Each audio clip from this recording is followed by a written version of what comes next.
the DORK podcast with Rich Keefe. It's the DORK podcast with Davey. It's the DORK podcast. Hashtag. It's the hashtag DORK podcast. Thanks for tuning in to another episode of Hashtag Dork. My name is Rich Keefe, joined as always by Davey Eyeballs. He is Rick Rude Von Dick Dude. He is Ravid Von David. He's a PlayStation exclusive. All hail the King of Ginger Ale. It's Ryan. Davey, how are you? I'm on top of the world right now, Richard. How are you? Hell yeah, same. Also on top of the world. Yep, you and me on the tallest mountain in the world. And we will tour the countryside. K2. Remember at one point it was? I think it was K2. Was it? Tallest mountain. Yeah. What's that joke? Like, what was the tallest mountain in the world before Mount Everest? I don't know. It's always been Mount Everest. Or no, it was before people discovered Mount Everest. I'm like, well, it was still Mount Everest. Still Mount Everest. Yeah. What's heavier, pound of bricks or pound of feathers? Oh, that's where they get you. Anyway, You know? we're here to talk about episode 8 of The Last of Us. Once again, it's spoilers for the TV show entirely and spoilers for the video game up until this point of the TV show. We're not going to go any further than that. It is the penultimate episode of season 1, so we're looking forward to the finale next week. And man, what a great episode. 52 minutes or so, I think, was the entire runtime.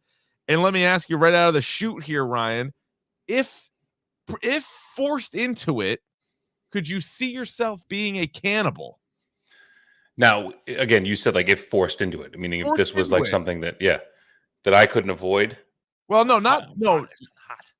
I'm talking like, so this is the first, a lot of zombie shows, and I feel bad even kind of just lumping this in with zombie shows. You and I both played the game, love the game, so we view it differently than that. However, any kind of post-apocalyptic show has some sort of group that is cannibals, and we get introduced to some here. And what's interesting with this group is they certainly all don't know about it. There's only a couple of them that even know that that's what's happening. They're like, oh yeah, we're all having deer again tonight. Definitely having deer. And they're like, doesn't fucking taste like deer. But to me, and this isn't, I'm not trying to be like, a great guy or anything. I would probably draw the line on that. I don't think I could do it. I probably would die of hunger before I turned to cannibalism, I think. I feel like you asked me that question like 4 minutes ago and then just got around to asking it. Yeah. Well, I wanted to preface it as if to say, I don't know if I caught you off guard. As if to say, the thing that was messed up though, I think one, I probably would if push came to shove. That was the last thing now I'd have to be like starving. Like this is last resort. This is like Papa Roach last resort here. Like this is it. Like I'm going to cut someone else's life into pieces. Yeah. That's a terrible joke. I apologize. Now, I mean, it's on brand with the song. What was really messed up was the fact that they fed that girl her own father. Yeah.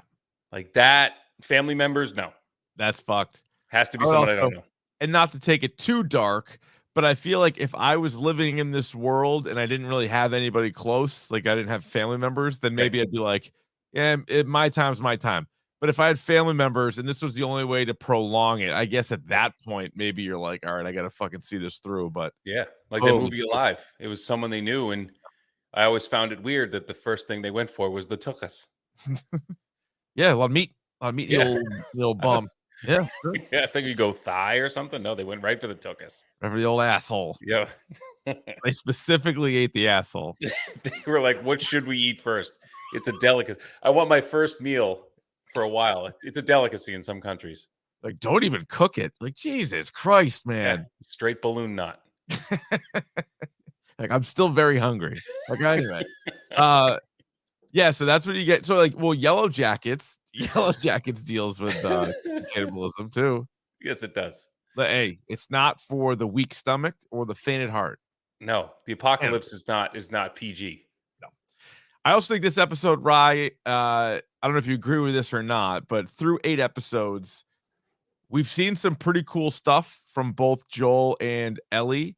I would say on like the badass scale, this was the highest for both of them.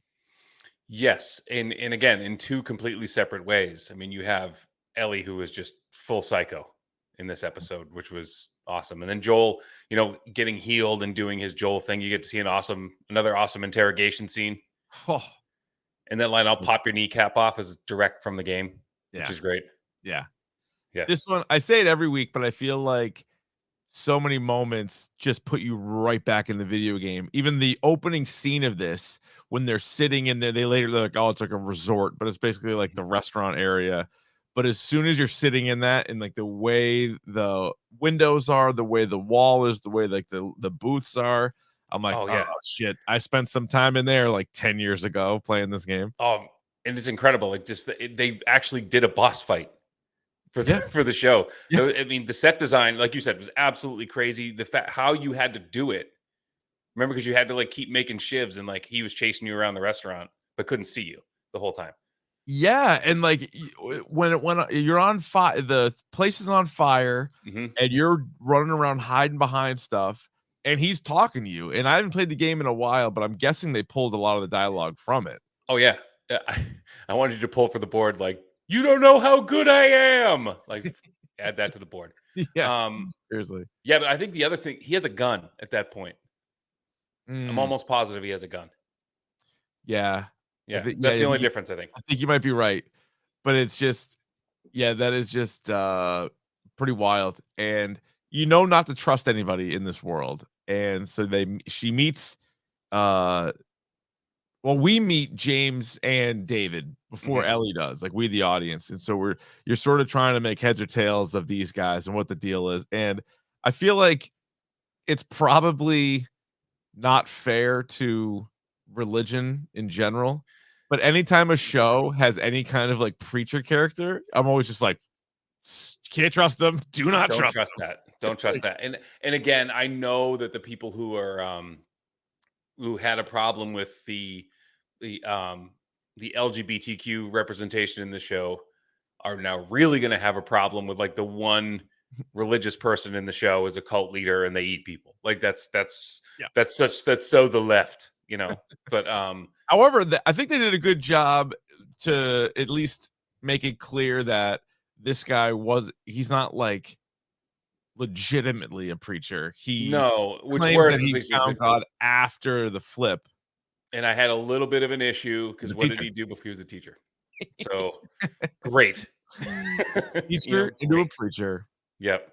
Yeah. Yeah, cult leader charisma is a dead giveaway, as Josh says in the chat. And it's also like you said, it's remarkable that anytime a man of the cloth pops up on screen, I'm like, nope. So I started watching The Leftovers, by the Oh, way.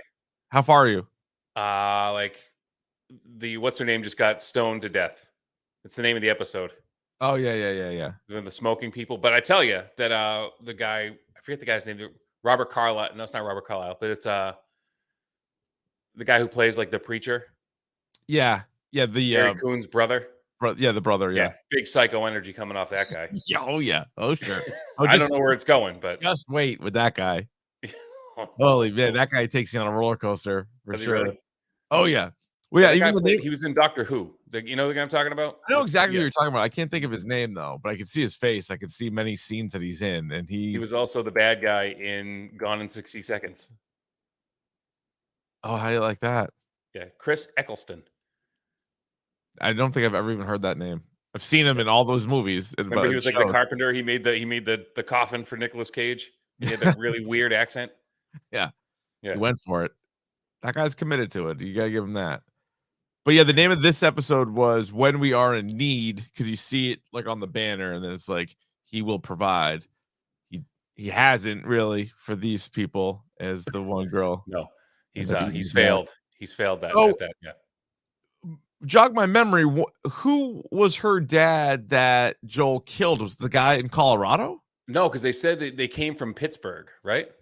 Well, he said they came from Pittsburgh, but they've clearly been where they are now for a little while. Yeah. And then he's like, David tells the story. He's like, we sent 4 people out, 3 came back, and the one that died Yes, got so killed that by was a at guy in the a club. hospital. So they were basically Yeah. just like raiders then. Yeah. Okay. The guy from the hospital. Yeah, he said he sent them out for supplies, just to look for supplies. Okay. And they were going to the hospital and came Got across. it. Yeah, so it's So that that's guy. who that was. The guy with the bat. Yeah. And then because she was like it's self-defense. But that was like a cool moment though, because like David and Ellie are sitting around the fire, and James has gone back to get the medicine, and they're sitting there, they're talking, and you're just like you're still trying to figure out David at this point. You're trying to figure out what the hell was going on, and then all of a sudden, James comes back. But then, like right before that, is when the first moment I think you really got David being kind of like maniacal when he's like setting her up, and then he's like, actually, like he knew who she was the whole time. Yes, and that Right, was like such that a that actor who did that was pretty awesome. Like the smooth transition into from one thing to the other. Yeah. That was great. Yeah, that Didn't was break stride, like kept his tone the same, like didn't, Scott Shepherd is Scott the name of Shepherd. the actor who plays David. He was I'm on also IMDb right now, like looking at all these people. He was in El Camino. I don't remember that. The I think Breaking Bad movie. he was one of the cops. Got it. Remember when the cops come and they're looking for the Yeah. Yeah. Oh yeah. And then obviously James is played by Troy Baker. You talked about this last week. I did. And what a cool, like, if you watch the kind of the after show thing, they actually talked to Troy Baker about it and being on the other side of it. And he said he didn't know who he was playing. They wanted him to play somebody, but he thought he was just going to be like a clicker or like something like that. And then he wound up being Got a big role. James, right? Yeah. Yeah, he was James. So voice of Joel in the game for those of you that didn't play the game. And it's funny, you could get a little every once in a while when he talked, you could get a little bit of it. Yeah. It was great. Also, just like the game, you get a little bit of Ellie having to leave Joel and try to go hunting, like go in the woods. She's like, tripping over herself, sees the bunny, then shoots the deer. And what a fucking awesome scene where she's chasing after the deer, and that's where James and David are. Mm-hmm. And you're like, all right, here's little Ellie here's two guys standing over the deer, and she's like, hey, fuckos, like walk away. It's all like she's the best. She's the absolute best. And what is she? Go tell him. He keeps asking her name, and she's like, "Tell him it's Ellie who broke your fucking finger." That's great. Yeah. And he called her the C word. Yeah, big. Yeah, hard C. You don't hear that a lot. No, especially when talking about a 14, 15-year-old. Yeah, probably frowned upon.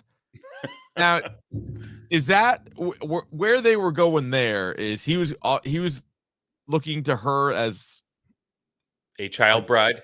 Yeah, if we can say it nicely. Yes, a consort.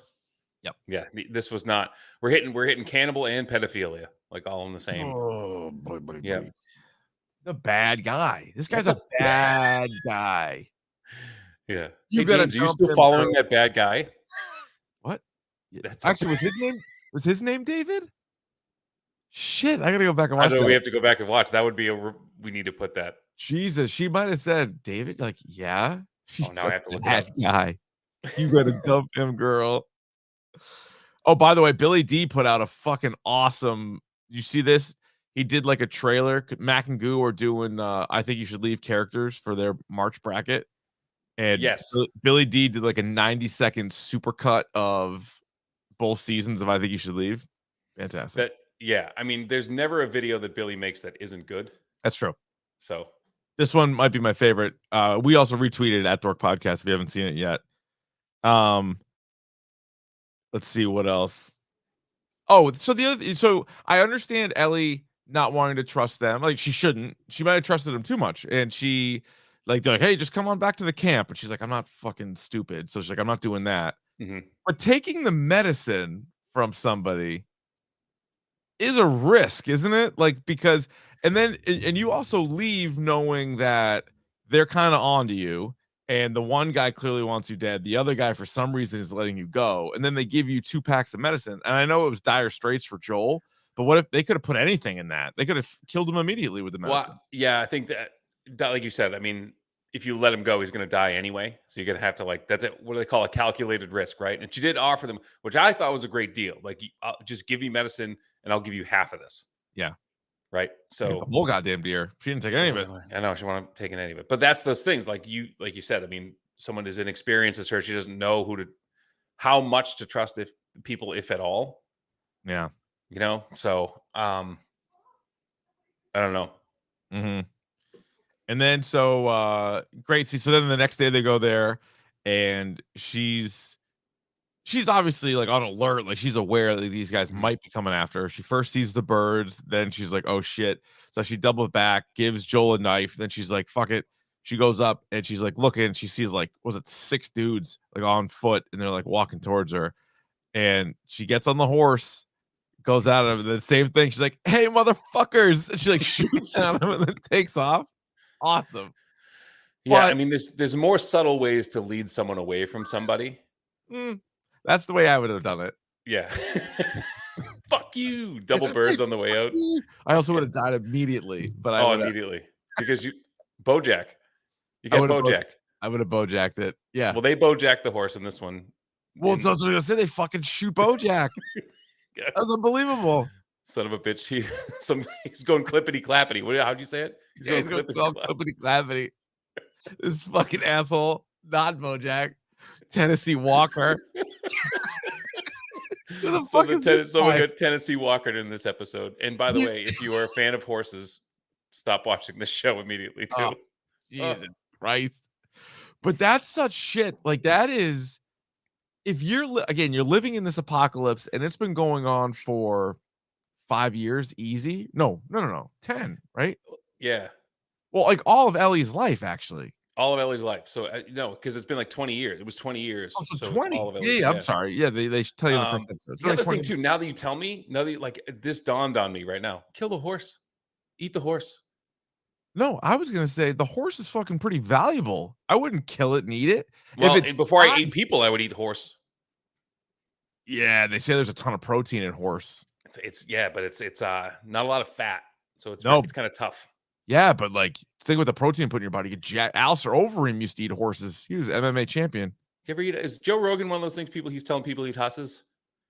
I don't know if Rogan does, but Alistair Overeem did. He was my favorite MMA guy for a while. Pride fighting, UFC. What's the weirdest animal you've ever eaten?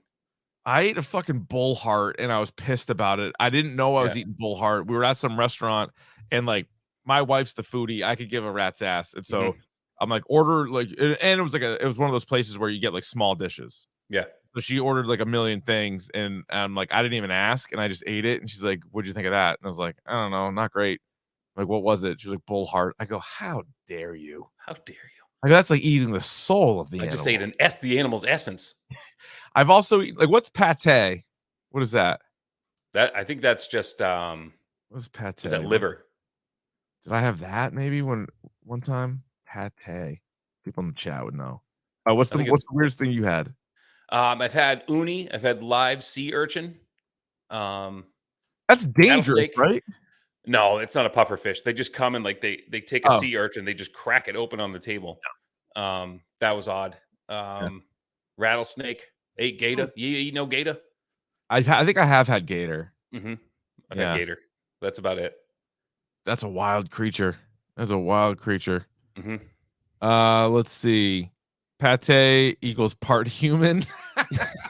No, I think a pate is just how it's just how it's prepared. Because I know like liver is like I've had liver. I don't know what it is though, because I remember even my wife didn't eat it. She's like, I'm not gonna eat that. I'm like, I'll try anything. Jay says, didn't Davey eat a live urchin? Yeah, good memory. Good memory. I did. Yep. Joe ate a snake ankle. Fucking snake ankle. Oh my god. Oh, so people are saying it's liver. All right. It is liver. You were right about that. My aunt gave me a spoonful of liverwurst once when I was a kid and told me it was cookie dough because it kind of has the same. That's cruel and unusual. That bitch. That fucking bitch. Everyone's got that weird aunt, right? That's my aunt Linda. I was like 8. Unreal. Those were dark times. Haven't fully recovered. Eating liverwurst by the spoonful. No, not great.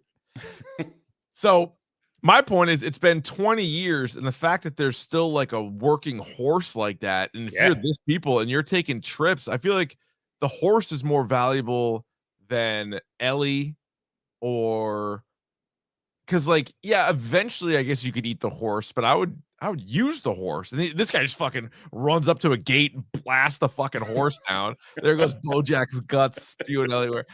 Give him the remedy. There's no Tennessee Walker coming. No replacement. Fucking Bojack.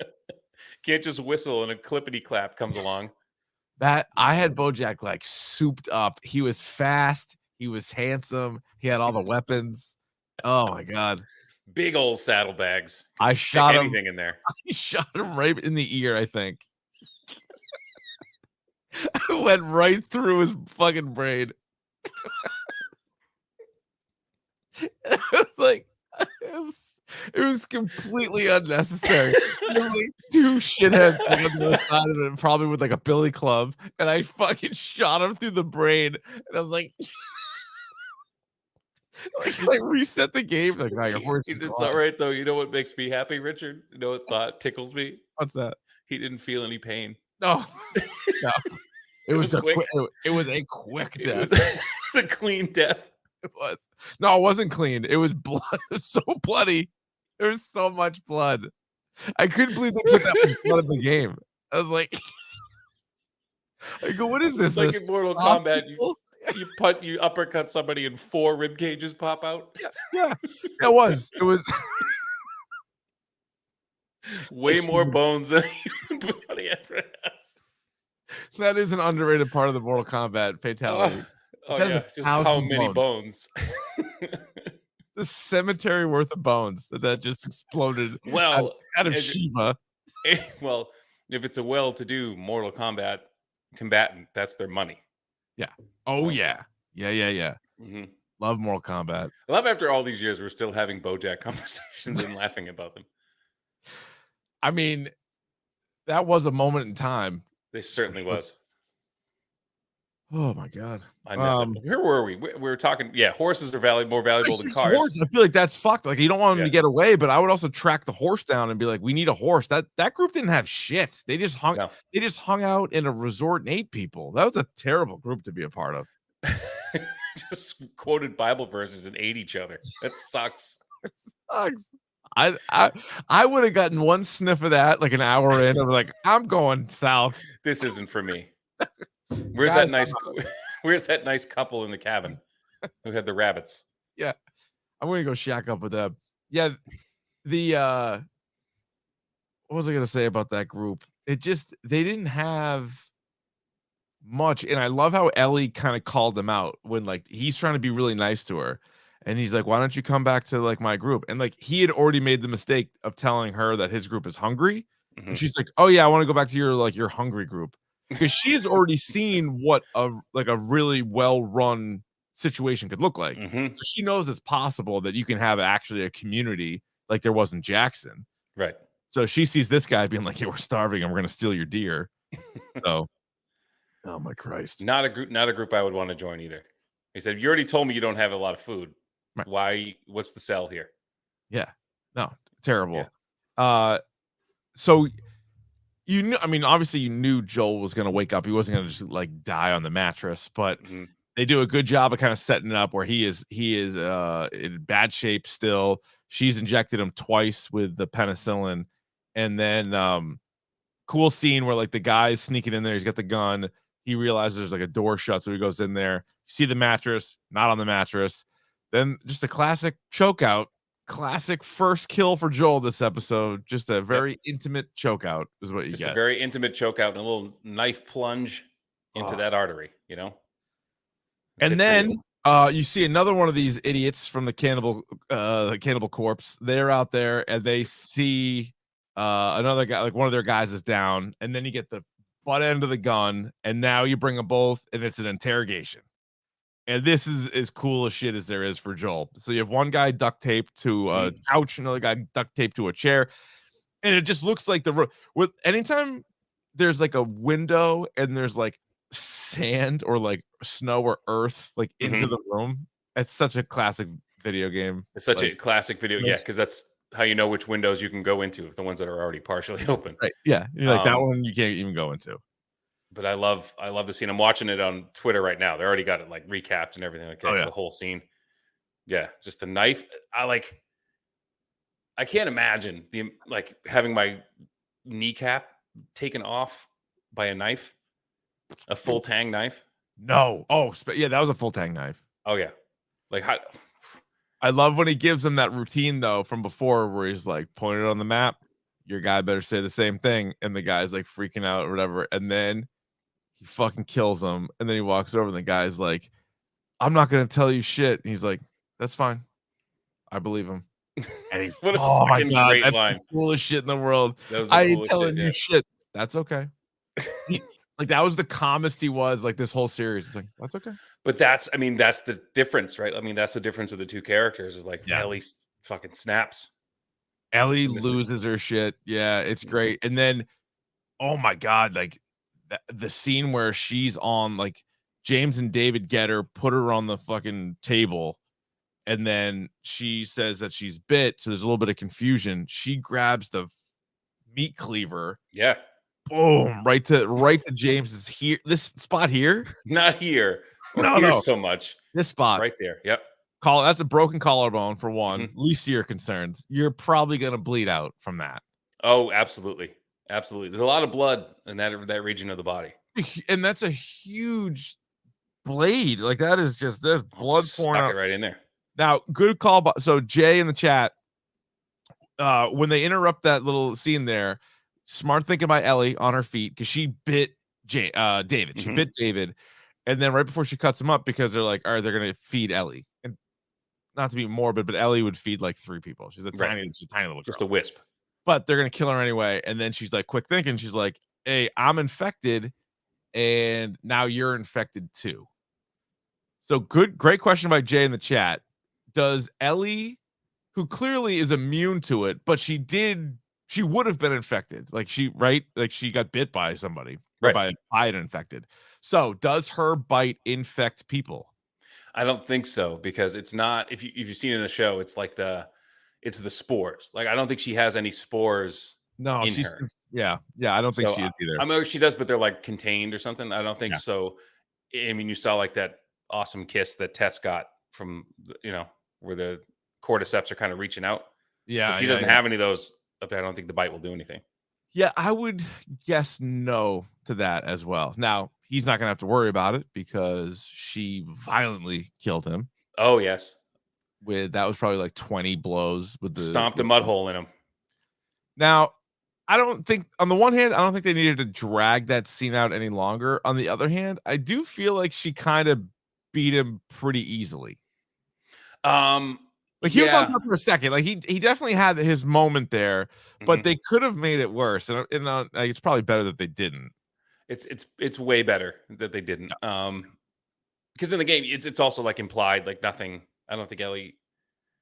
No, I don't think that happens, but it's close. And again, I think so. You get him.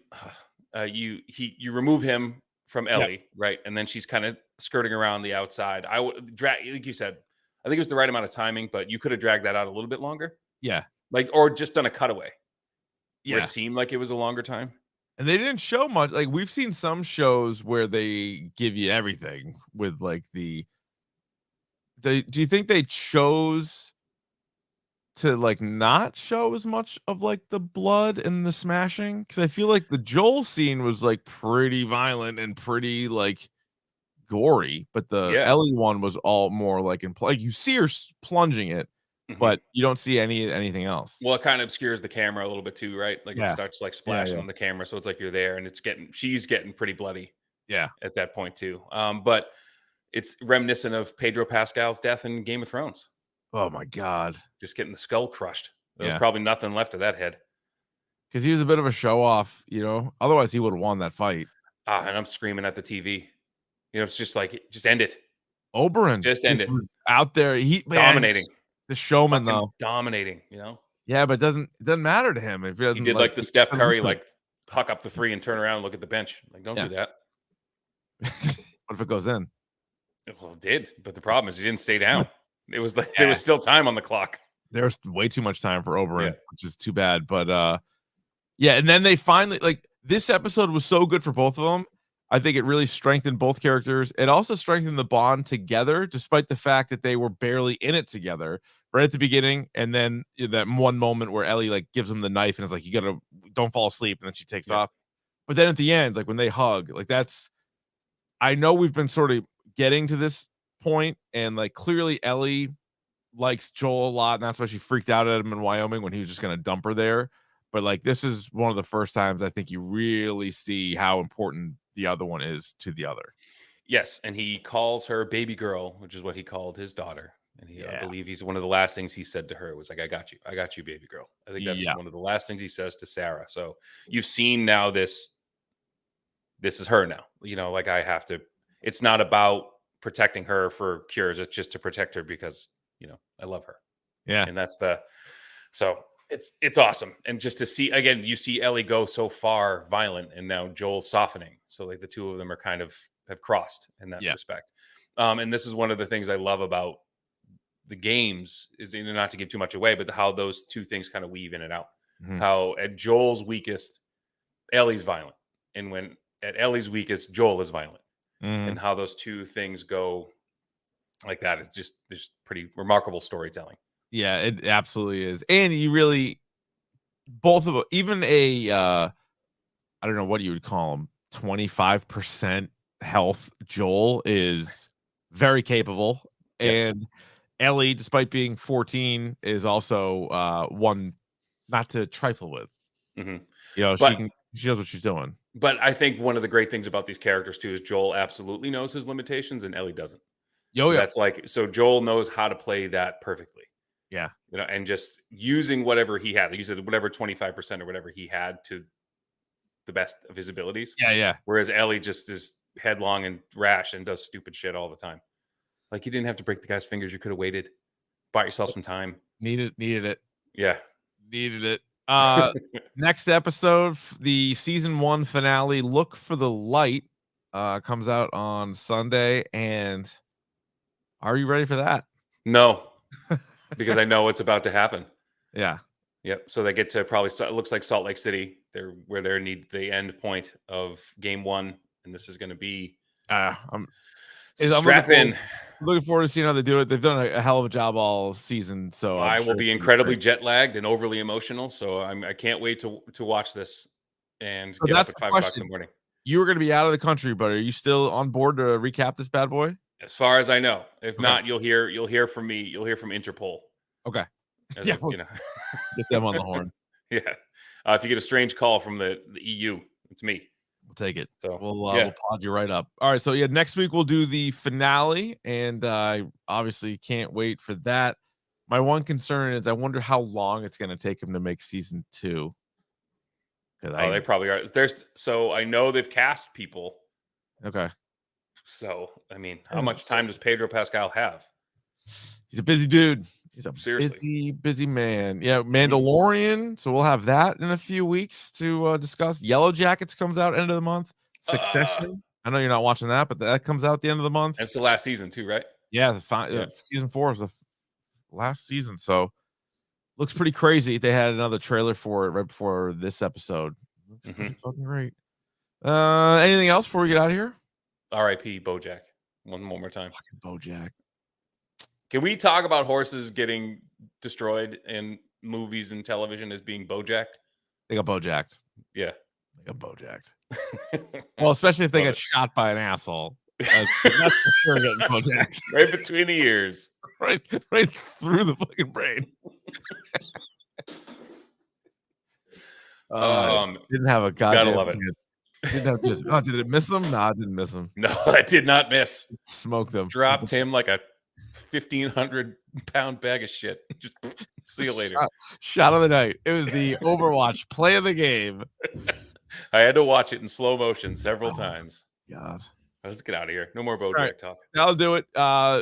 Rate, review, subscribe at Dork Podcast on Twitter, Instagram, and YouTube. Follow us there. And in conjunction with the Rich Keefe Show, we are doing the best fictional athletes for hashtag Dork Madness. Voting starts on Monday.